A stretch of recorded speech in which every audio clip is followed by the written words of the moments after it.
Hello, good afternoon, everyone, and welcome to this session, the third InterFAB Expert Talk. My name is Ivan Galarraga, and I'm research professor at the Basque Center for Climate Change. And I have been invited to moderate today's session. It's a great honor for me to be introducing you to Giuseppe Gangemi, who is the head of performance analysis at ENAV, the Italian air navigation service provider.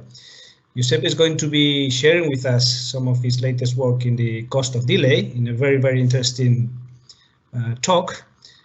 Before we start and I give the floor to Giuseppe, let me just remind everyone that you are very welcome to post questions during Giuseppe's presentations in the sections that you have in the system. I will be selecting the questions, all of them if we have time. If not, I will select the most interesting ones, I hope. And basically the procedure will be, we will have Giuseppe presenting for us for 30 minutes, more or less, and then we will open the floor for discussion and all the questions that, as I said, you can start posting as soon as Giuseppe starts speaking, or just wait after Giuseppe does the presentation.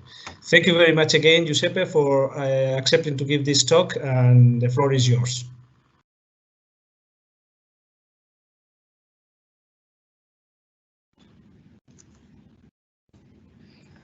Good afternoon, everybody. First of all, let me introduce myself. My name is Giuseppe Gangemi, and I'm the head of performance analysis at ENAV, the Italian air navigation service provider. I'm a traffic controller by background, and I have been operational for almost 22 years before moving to the headquarters, which happened 12 years ago. I'm very pleased to be here today, and let me thank the managers of the InterFAB platform, along with the organizers of this event, as it is a very good chance to talk of something that we might have heard of, but have never touched with our hands. I mean, the cost of the delay. My hope is that I can make this subject interesting to you at the end of the presentation. I will not try to technically talk to you, so you will not find any dirty formulas inside, but feel free to inquire me in case you are interested in them.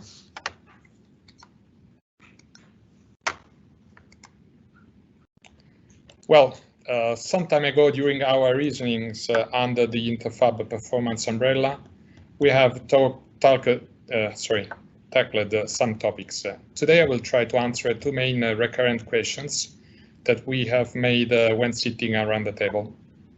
Could we improve the calculation of the cost of delay using a new approach? And could we potentially detect how much of the delay has been adjusted in real operations after a flight had come to a complete stop on ground? But before giving the answers, we need to understand that the delay is not and to confront it to what it might mean.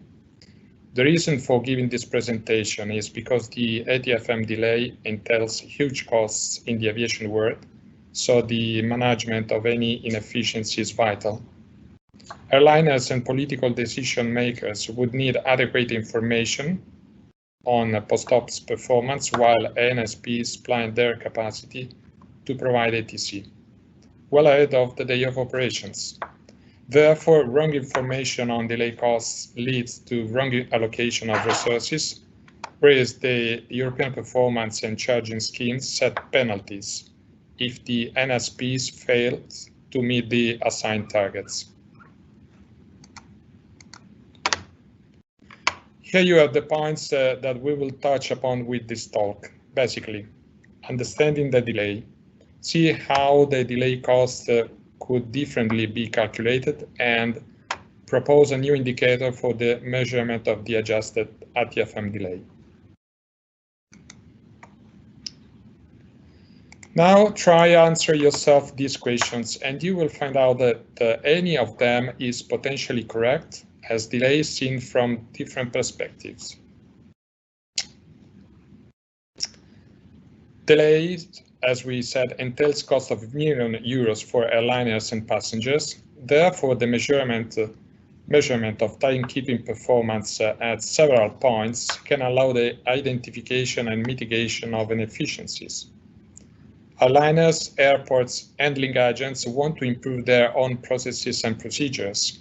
ANSPs want to improve the ATC provision. Exactly like the concept of risk, too much delay represents inefficiencies across the whole value chain, but no delay at all is frustrating for the passenger's experience and would endanger the real-time operation effectiveness.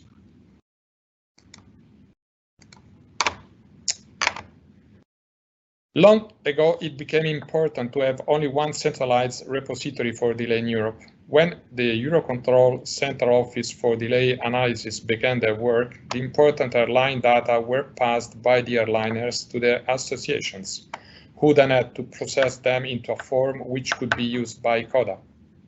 This process took some time, up to 6 weeks, making the report not consistent with the CODA's regional mandate to support policymakers. Then the Eurocontrol Central Flow Management Unit became fully operational, making a single source of data for ATFM delay be available for the very first time. Then 2 data sources for delay were available in Europe. CODA, whose scope was to report on all cases of delay, and NMOC, now the Network Manager Operations Center, whose scope was to collect the ATFM delay data. Don't worry, we will short talk again about those 2 types of delay. But the airline delay data reported using IATA codes would not directly map to ATFM delay, reported using ATFM codes, and this has formed a crucial aspect when looking at the respective reporting processes. Today, the data reporting coverage from airports and airliners is not complete because only those entities who fulfill the requirements in the European Regulation 317/2019 are mandated to report on their data. In consequence of this, if you want to make consistent analysis across the ICAC members, covering as many entities as possible, only ATFM delay data shall be used.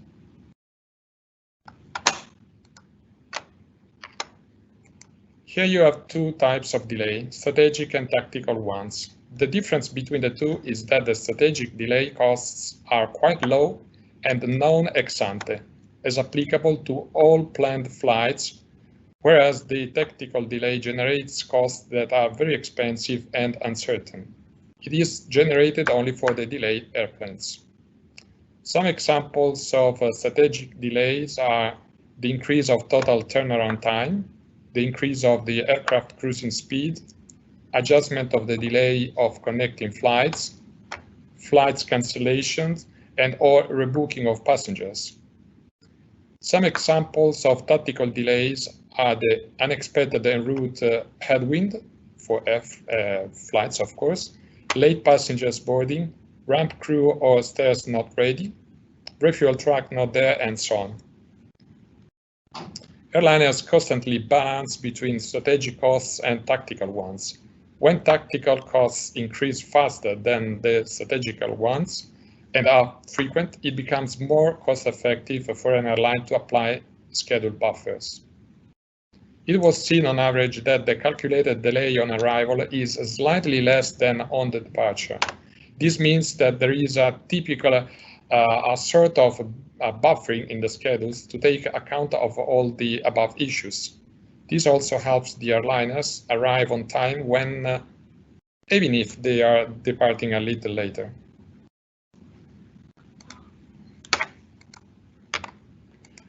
And now let's jump to the tactical delay, which consists of primary and secondary components, also known as reactionary delay.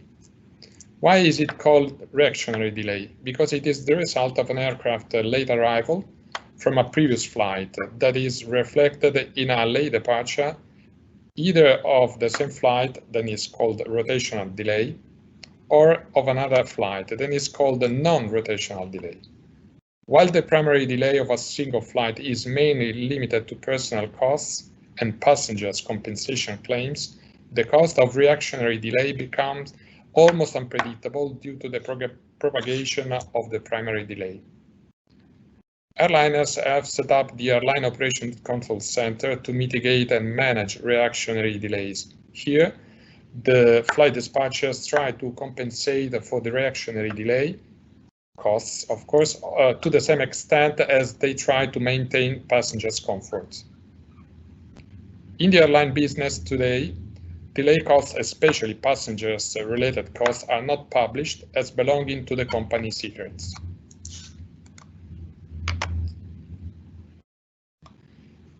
Tactical delays can be seen under different spotlights: the passenger's experience of flight and the ATFM defense to the aviation system's inefficiencies. The passenger's experience of delay, all cases of delay, and the ATFM regulations, of course, are not the same. They both measure a time difference, but from different perspectives. As far as the all causes delay is concerned, the reasons for the delay assignment take place on the ramp well ahead the aircraft is ready to go. It is calculated as the difference between the scheduled time of departure as communicated to the passengers and the actual off-block time. The reporting system is based upon the IATA standardized coding, and it is in charge of the airliners. There is a sort of mapping between those reasons and the ones managed by the NMLC for ATM purposes. When talking of the ATFM delay, it is undoubtedly safer and cheaper to allocate delay at the ground than to the airborne phase. Therefore, it is applied to a flight by preventing it to take off outside the assigned slot. From now on, I will only refer to the ATFM delay. And this picture helps you understand how the ATFM delay works in Rome. Maybe some of you have already gotten stuck before taking off from Rome. I hope it is now clear.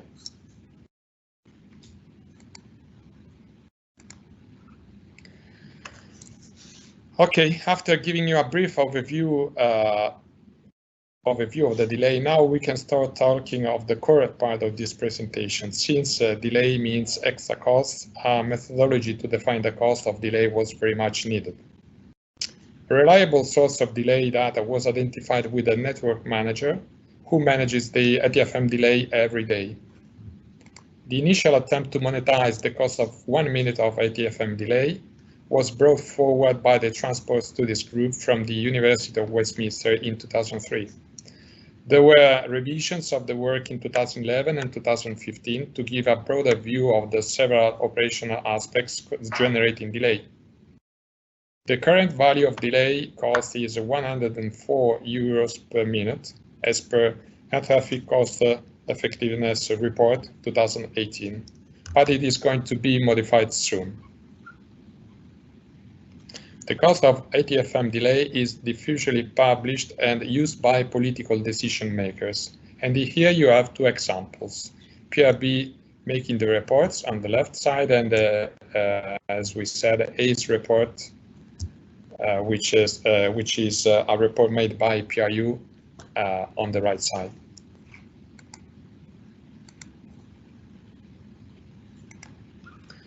And here you see the aim of our first work we are talking about today.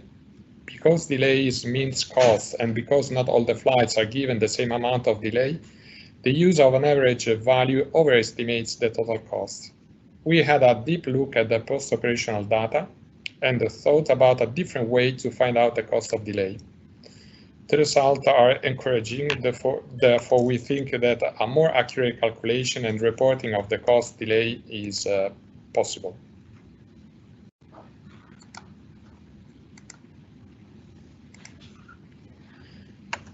The aim of our study was not to reinvent the wheel.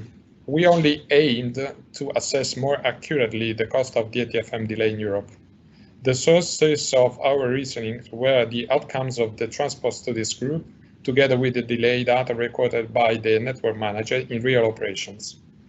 That was to have a deeper insight of the actual distribution of the ATFM delay between 2012 and 2019.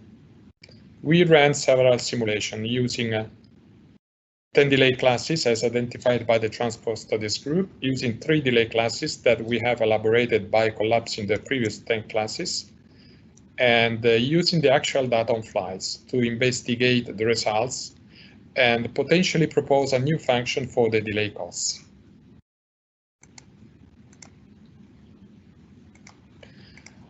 I'm not going to annoy you with weird figures or tricky computation here, but what you see are the 2 tables showing the cost of the delay incurred by the aircraft population being surveyed by the Transport Studies Group in 2011. The cost of delay per minute has been broken down into delay classes.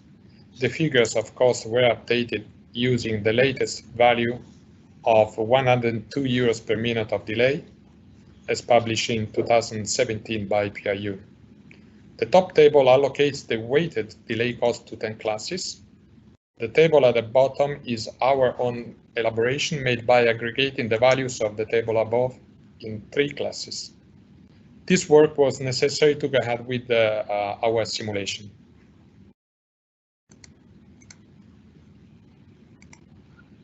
Here you have, top left, the distribution of the delayed flights across the 10 delay classes for years 2017-2019. Bottom right, the results of the simulation for the, it is on the right side, yes. The results of the simulation for year 2019, you can see the breakdown by FABs along with the grand total. The outcomes show that when the delays are distributed into classes, the delay cost is lower than using the average class value, and that's obvious. The more the classes, the lower the total cost. The red cells represent the exceptions where only 3 delay classes are considered. This is because for certain FABs, delays of more than 60 minutes are higher than for the rest of FABs. Bottom left, the flow picture shows the cost differences across the 3 methodologies. Minus 16% in 2019, sorry, and this looks like a very good improvement.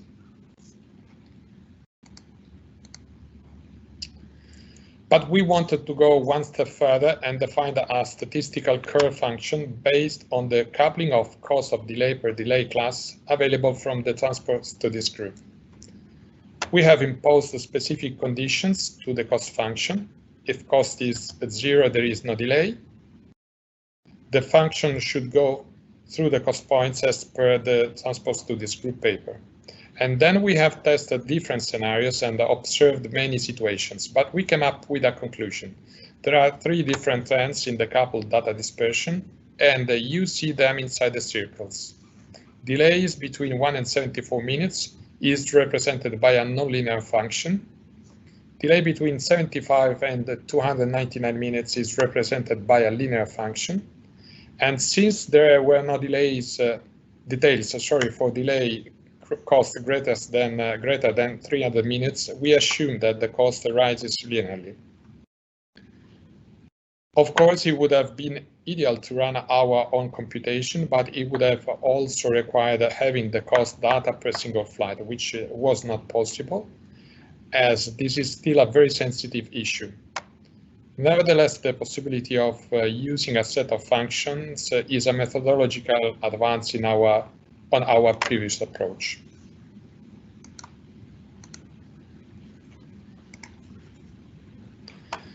And now we step into the last part of this presentation. From a passenger's experience, departing late not always means that you arrive behind the schedule.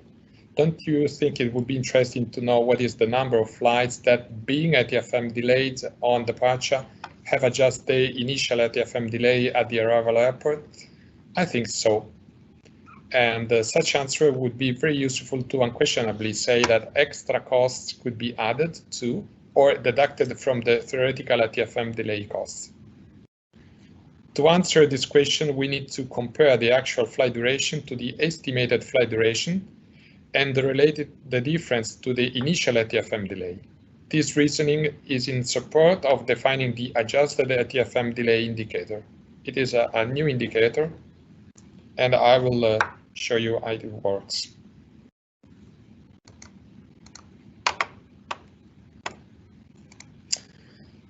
Here you have the requirements to extract data and run the simulations to test the strength of the proposed indicator.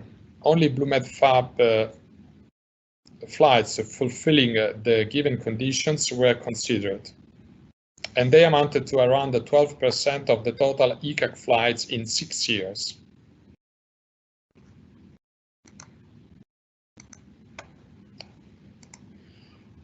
Two approaches were possible to potentially identify where the gains or further inefficiencies occur, gate-to-gate phase or in-flight phase.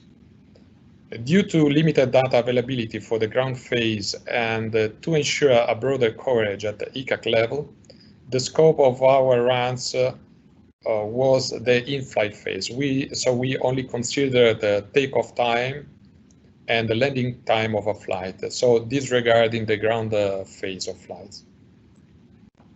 We compare the actual flight duration of each flight against its estimated flight duration.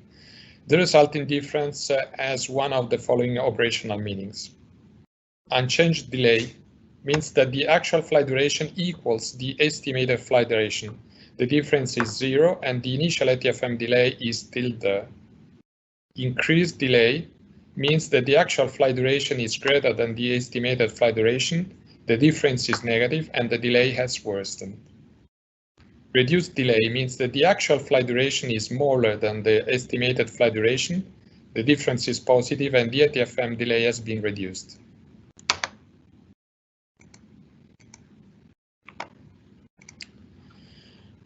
I will not be tedious about explaining each single calculus and will jump directly to the conclusions of our work, because we were focused on credible adjustment of the ATFM delay in real operations.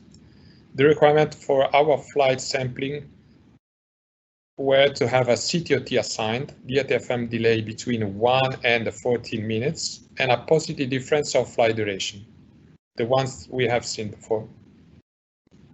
Our runs use data from 2012 to 2020 for flights operating across the BlueMed skies. Those flights were almost 12% of the ECAC ones. The table shows a range of variations per year, but in average the overall gain was 10%. If we use the 10% reduction of the cost of delay generated in 6 years, the aircraft involved would benefit from 28 million euros of saving, which is around 4.7 million euros per year. Of course, a further breakdown can be done by countries, ANSPs who issue the ATFM delay, by number of flights that fall into specific classes of delay, and many other ways. And now think of the cascading effect of using a new function for the computation of delay cost, along with the use of such a new indicator.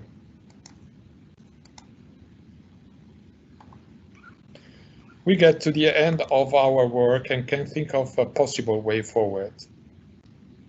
In official publications and in political decision-making, the average cost of delay used. Since the cost of delay is an important indicator in the performance and charging scheme, the inaccuracy of data also provides a wrong basis for the economic regulation and its incentives. We understood that the computation could be more precise by calculating the cost of delay with a set of functions and by considering the tactical cost of delay which gets adjusted. We also understood that the aggregation errors are significant. The average error in the 2017-2019 timeframe was 12.9%. Using the average value is still a valid approximation for pre-operational decision-making, but when assessing the level of performance achieved, reports and official publications should consider a more accurate calculation of the cost of delay to potentially avoid biased conclusions. Another field of investigation is how much of the ATFM delay gets adjusted in operations. The foundations of the Westminster study have been developed nearly 20 years ago, and its importance in ATFM and ATM performance management asks for an update. Within the current framework and with additional disclosed data, a more comprehensive work can be started again.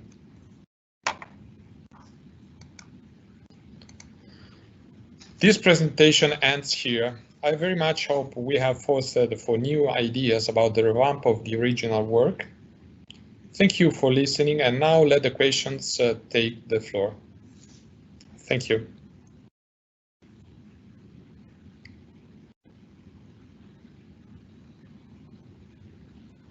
Thank you very much, Giuseppe, for your very, very interesting presentation and very interesting work indeed. We have a number of questions here that have been posed on the chat. I will start with a general one and then go to more specific ones. The first question I would like to ask you, we would like to ask you is, basically you have been providing several definitions of what delay means in terms of flights. So it's good to have all these definitions, but on the other side, it provokes a lot of kind of confusion. I mean, we really don't know which ones should be the ones to pay more attention to. So from your perspective, why is it so complicated to agree on a common understanding of what delay is? Okay, I think that each of the different actors involved in the aviation industry is seeking for their performance improvement and cost reductions. And when looking at the same aspect under different points of view, such differences will emerge. It is not a huge issue, though it is a matter of understanding any of the different contexts and agree on what is the right one. For instance, if I were the director of operations of an airliner, I would check each single timing on ground, looking for inefficiencies and potentially debate on a not so good quality of service I have paid for. I would argue about delays in refueling or delayed boarding. If I were the director of operations of an airport, I would check each single timing related to the ground management movements, for instance, to try optimizing the airport management. If I were the director of operations of an ANSPs at the airport, I would check each single timing related to the ground and air movements to potentially discover bottlenecks and any space for improvement of my service provision. I think it looks so complicated to agree on a common understanding of delay because each of us has a different objective. And if I were a political decision maker, I would be interested in getting the correct information to decide about. But this needs more data sharing by the stakeholders and a more robust agreed methodology and reporting.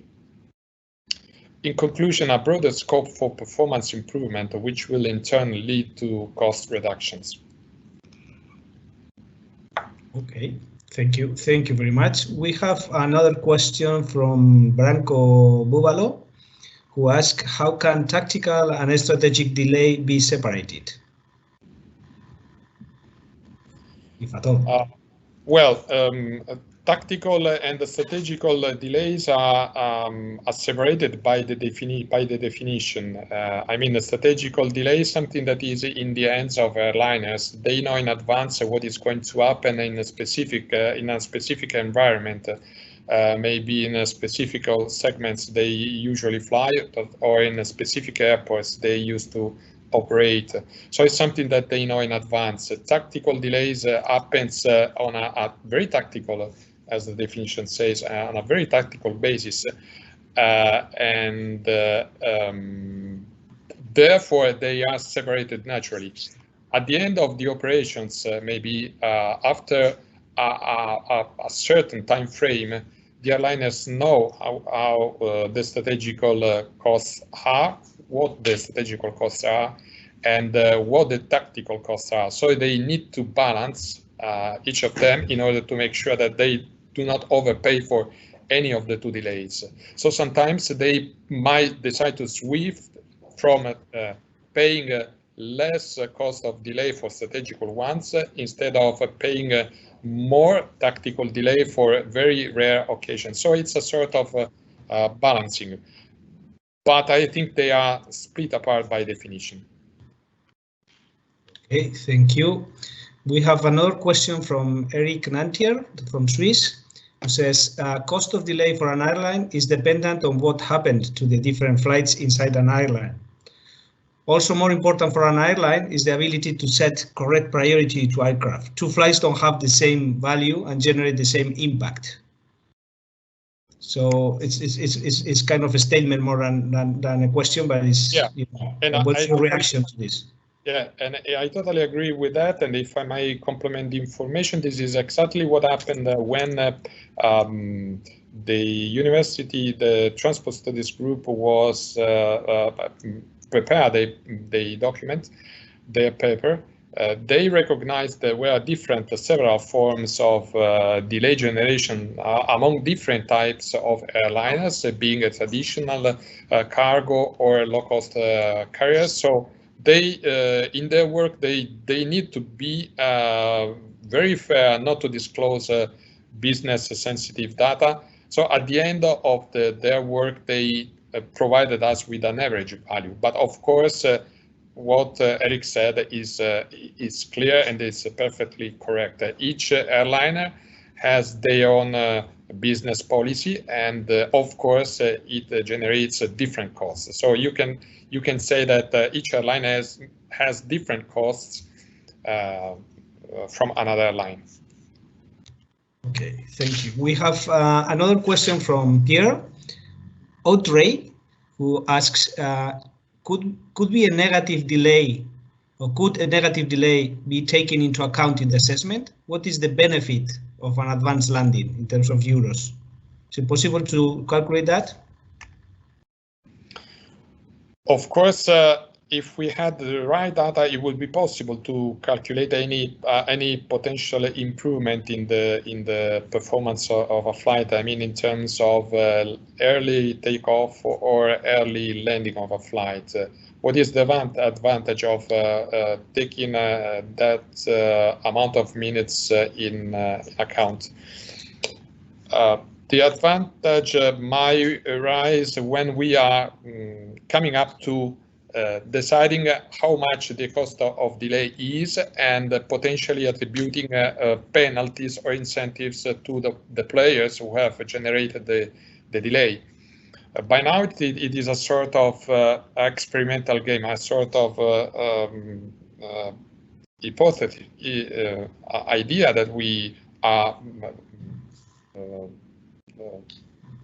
bringing forward. I mean, it is important that the aviation community understands that delay not always is negative, and if we improve the system, if we improve the methodology, and we agree on a better data share, any of the players, any of the stakeholders can improve their performance. I think that even reporting a negative delay might be valuable for the community. We have another question from Vilma Del Tuvaite. Apologies, Vilma, if I haven't pronounced your surname correctly. And she asks, do you differentiate between delay cost airlines and passengers? I mean, delay cost to airlines and to passengers? As a matter of fact, in our study, we didn't go that far. I mean, we only used the data from the Transport Studies Group, but as far as I know, because we were in touch with Professor Cook, who was one of the authors of the document, they actually did that. They split the delay cost per airlines and then per passengers. Of course, if we were in the European context, we would need to stick to the regulation 261/2004, which say how the compensation should be looking like. But we didn't have the real data and actual data to see how many flights were delayed with respect in respect of any potential compensation of delay for passengers or flight cancellations. So we had a look at a flight as a standalone entity and not in connection with the successive flight. So we couldn't take the delay incurred by a flight, the sort of reactionary delay, in order to calculate the cost for passengers compensation. But of course, it can be done. Mm-hmm. You have mentioned a couple of times the problems with the data or the need to have access to a lot of data, and in fact, the work that you have been leading has dealt with quite a lot of data. So, I mean, in terms of these weaknesses of the availability and accessibility of data, where do you see room for improvement? The simulations we ran made use of huge amount of data, and sometimes we understood that their taxonomy was not perfect. I am aware that data need to be organized and fetched according to the intended use, and any additional request to the data owners turns this into a burden for them. In view of these aspects, a qualified agreement between the parties can help disclose non-confidential data or understand and solve some of the issues we have faced with. In conclusion, yes, I see space for improvement, and it comes from making agreements. Mm-hmm.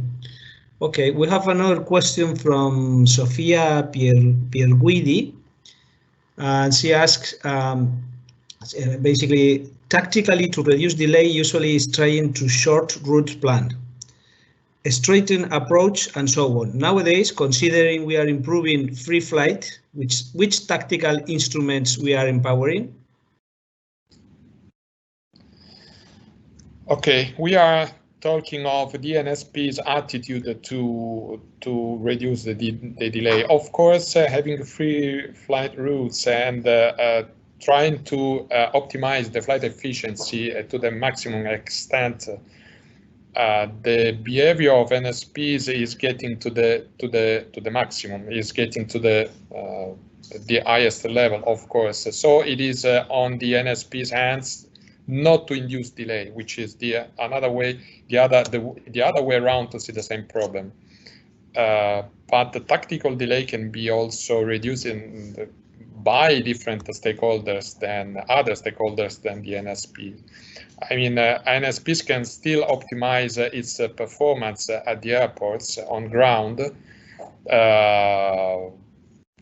and hopefully optimizing the airspace structure and trying to unload the congested ACC sectors. But as I said before, also many other stakeholders can have an important role, can play an important role in reducing the tactical delay. Okay, concerning the data also, Giuseppe, you have mentioned the EU regulation, the 2019-317. Do you think this regulation will help to get a better understanding of delay and hence to improve the system? Regulation 317/2019 deals with the ATFM delay in the two forms we know, en route and the add-on delay. We saw that they are a part of the all causes delay. The regulation wanted to look at the ATM service provision and its costs, but it didn't go further. The regulation didn't want to look at the ATM delay causes, I mean the reasons of delay under the ANSP's responsibility, nor give the NSAs any means to split and control the ATFM delay by accountable entities. Just think of an airport with many actors playing their roles. No, I don't think this regulation helps understand the delay, and it is not its scope. Nevertheless, it is not clear why airports and airliners are mandated to report on their own data in the context of Regulation 317. We have another question from Vilma also that she asks, do you think to assess the impact of delays to different economies in terms of lost working hours, generating lower GDP, etc.? No, it was not our scope, and we are not doing this, at least at the moment. Maybe when we have more robust data, we will do something under the InterFAB platform umbrella. But it is not the case now. Okay, I have another question. You are distinguishing between departure and arrival delay. From your perspective, to improve the performance of aviation, which of these two perspectives, let's say, is more valuable? When performing this study, I have had a look at the European and American United States context, and I realized that the United States system looks at the arrival delay differently than we do in Europe. American route sectors are very often unloaded with respect to European ones, whereas the big capacity issues at the airport level. Notwithstanding their increased capacity and their excellent layout, the American airports still suffer from a lack of capacity, and the operations are very tight. Just think that 5 out of 10 busiest airports in the world are American. The paradigm of assigned delay is different between the USA and Europe. Americans tend to release the aircraft at departure with fewer restrictions and eventually make them wait in the vicinity of the destination airport. I mean, when still in flight. In the air, the slot at the departure airport can then become available for an incoming airplane. Europeans, on the other hand, are much worried about airspace congestion and tend to assign delay at the departure airport. Therefore, having to manage the departure slot along with many other factors, such as the arrival slot, according to the time band assignment. This system is safer but more complicated.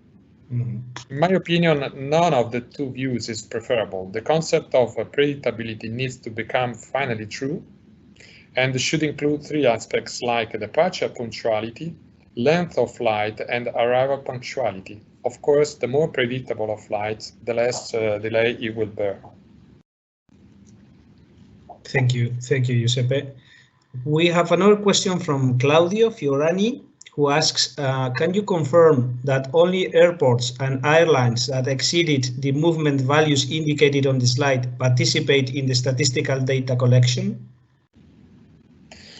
The European Regulation 317/2019 mandates such entities to report on their data, but there is also voluntary reporting by other entities. I mean, other airliners might be reporting their own data on a voluntary basis, but the regulation says that only airports handling more than 80,000 aircraft per year in the average of the last 3 years have to report their data, as well as the airliners operating more than 35,000 flights per year do the same. Okay, thanks. You have actually mentioned that the current European reporting provides, let's say, a wrong picture of the real situation. What would you suggest to improve this kind of reporting initiatives or thoughts?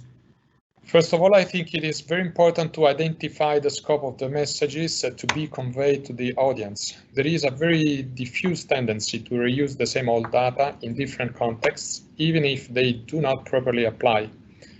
This not only happens in the aviation world. We all know that how potentially disruptive a good message using wrong data could be, and the other way around. Secondly, since the information tends to increase exponentially with time, the control of the right information becomes a very hard process, also for the content managers. I would say that anytime a public report is to be published, it should go through a more rigorous validation process with the stakeholders who must also be very aware of the underlying assumptions and reasonings made by the publisher staff. Thank you very much again. Another question, this one comes from Yves de Wandeler, and he asked, comparing AFD against the EFD misses the impact of taxi time variations on the delay on arrival. Did you look into the impact of taxi times, or was this data missing from the study?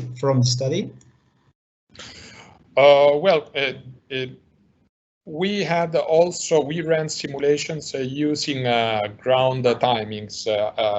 The problem related to the use of ground data, so having a gate-to-gate perspective, was the lack of data, because only 86 airports in Europe currently are reporting on ACDM data, which are the Airport Cooperative Decision-Making System, which permits or enables the exchange of ground timing messages. And therefore, it was in our mind that the expected results would not cover the entire ICAC level. And in addition to that, we had only access to specific bunch group of airports, so we didn't have access to the whole community of airports reporting. And therefore, the coverage would have been even smaller. Nevertheless, the results were encouraging, but we decided to escalate, let's say, to provide a broader coverage, and therefore we dismissed the use of a gate-to-gate view in favor of the in-flight phase, so only using takeoff and landing timings. Thank you very much again, Giuseppe. Maybe you want to have a sip of water or something, because we have a long list of questions coming.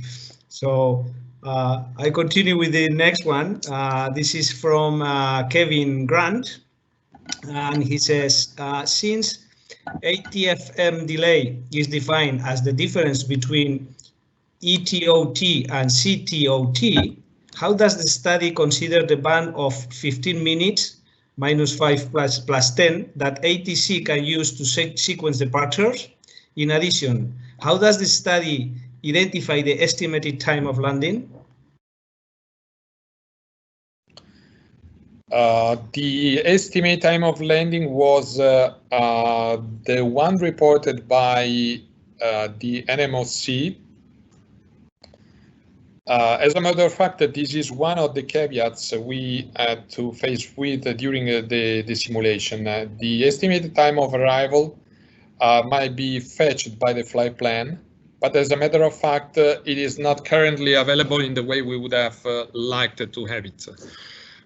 So the estimated time of arrival is something which is dynamically updated by the Network Manager Operations Center. And this is something that we would like to discuss more in depth with the Eurocontrol guys to see whether there is a chance to have a more, let's say, reliable estimate time of arrival. But of course, one of the reasons for one of the requirements to go ahead with our simulation was to have CTOT assigned. This was not to consider any other timings than estimated takeoff time. So nothing to do with the TTOT. So just the estimated time takeoff time. Estimated takeoff time, the one which is available inside the NMOC systems, the CTOT, and of course the expected time of arrival, which in our mind should have been the one fetched from the flight plan, but it is sometimes it is not.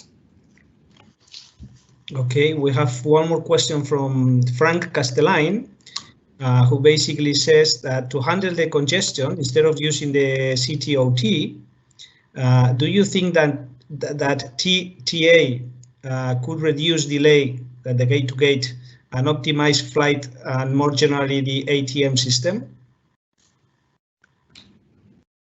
Yes, of course, but we are stepping into the future. Of course, the system, the overall system might be improved by introducing different concepts than we already consider, like the departure punctuality, the predictability of a flight, and the arrival punctuality, which are concepts already being tackled by SESAR within the research and the development different phases of SESAR, as well as it is happening in the United States with the next gen research and development concept. So I think by now, this is until now, this is what we can do. In the future, of course, we need to move towards the trajectory-based operations and whatever concept that is related to that. Thank you again, Giuseppe. One more question. Well, provided that plus or minus 15 minutes delays doesn't count as, or it still counts as punctual. Notifying that huge amount of so-called delays is both in CODA and ATFM data. Does it make sense to report all this? And again, for instance, this value for 0 to 4 minutes, the 16.12 euro per minute. Don't you think this is quite artificial value? If we wanted to adopt the US definition of delay, we would say delay is applied to IFR traffic of 15 minutes or more. So in the United States context, delay is 0. I mean, it is not counted, and any cost of delay is calculated for figures which are below 15 minutes. We came out what came out from our simulations is that those flights being delayed less than 15 minutes could reduce the ATFM delay in average by 10%, with peaks of 23%.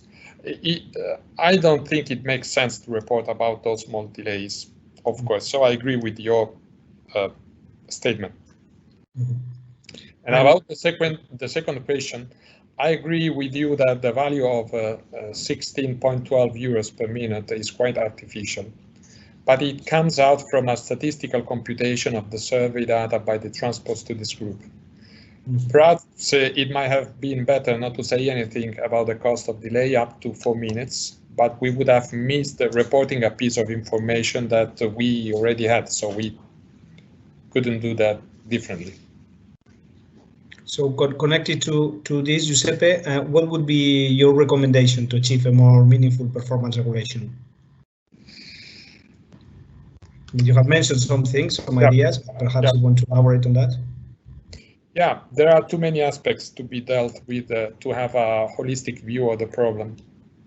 I guess the airliners in a very competitive world don't want to be performance ruled, and therefore passengers can only claim for the right according to the regulation 216/216 year 2004 on compensation for cancelled or delayed flights.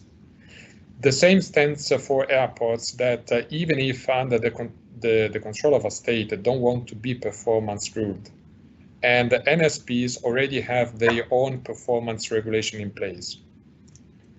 If we looked at the whole aviation system, we might come up setting new indicators and targets for each of those players. This would help understand who is responsible for the delay assignment, but just keeping in mind that delay is only one phase of the die for the service provision. Anyhow, it is a long way ahead, yes. Mm-hmm. Thank you very much, Giuseppe. Sophia basically thanks you for your answer, for the previous answer of the questions you made, and she adds that are we going to study meteo satellite to use different level of wind to choose where winds are better to reduce the flight delays, considering the cases of maximum level reduction of delays with free flights? Once again, we are talking of the future. Of course, any means for potential improvement of performance is appreciated. But maybe, as most of you know, something that you think now will be put in place in a decade. So, of course, there are. If you look at the SSR concept, anything is good to improve the performance of the system, starting from the trajectory-based operation to other operational concepts. So I think it is a viable path, a trail, but as a matter of fact, I don't see any good application, any possible application for that right now. Mm-hmm. Thank you. Thank you. I have another question also that I want to share with you, specifically related to your proposal of this new indicator, they call the flight duration difference, which you mentioned it was subtracting the actual flight duration from the estimated flight duration. Would you agree that this might indicate the service quality? Maybe as a kind of process punctuality of NASPs? I agree with you that the flight duration difference is a good indicator for the quality of ATM provision, since it is calculated on takeoff and landing times. It includes the ANSP's attitude to make a flight efficient. But this potential indicator should not be used in isolation. I mean, many other indicators should be included in the count. Mm-hmm. Well, I think you have, Giuseppe, I think you have covered all the questions from the public. Bravo, thank you very, very much. Before we close the today's session, I would like to ask you one final question and give just few more seconds if anyone else is willing to pose one more question in the post. Basically, I'm reluctant to call the flight duration difference punctuality, as it has no relation to the passenger's experience, if he arrives on time at his destination or not. Do you see possibilities to combine those two aspects? To be honest, I'm reluctant to. The flight duration difference is more related to the predictability of a flight than to its punctuality. I mean, a flight is engaged in the airspace for some time, but you don't know when, until when, unless you know how punctual on departure it was. Just think of a vector to be placed in a 3D system. You know the length and direction of the vector, but you don't know where to place it until you know its origin, that is the takeoff time. And looking at the passenger's experience, I would rather be interested in not losing my connecting flight or getting to my appointment on time. Therefore, as I said before, the trajectory-based operations concept developed within the SSR and next-gen umbrellas should be the right enabler to merge such needs. Mm-hmm. Okay, so I think with this final answer to all the questions, Giuseppe, you have concluded a very interesting talk. Thank you very, very much for your presentation and for sharing with all of us your work. We wish you a lot of luck also in the future work that you may undertake. And again, thank you very, very much. We are just sharp on time, perfect in timing, so we will close it here. And again, I invite you all to join our next expert talk in the near future. Thank you very, very much, and hope to see you all soon. Thank you very much, and I would like to say thank you to all the attendees who were around 70 people, more or less, yes. And thank you very much for listening to this tedious argument. I hope I have made it quite easy to understand, which is not easy as well. So thank you for listening. Thank you for your attention, and hope you all the best. Thank you.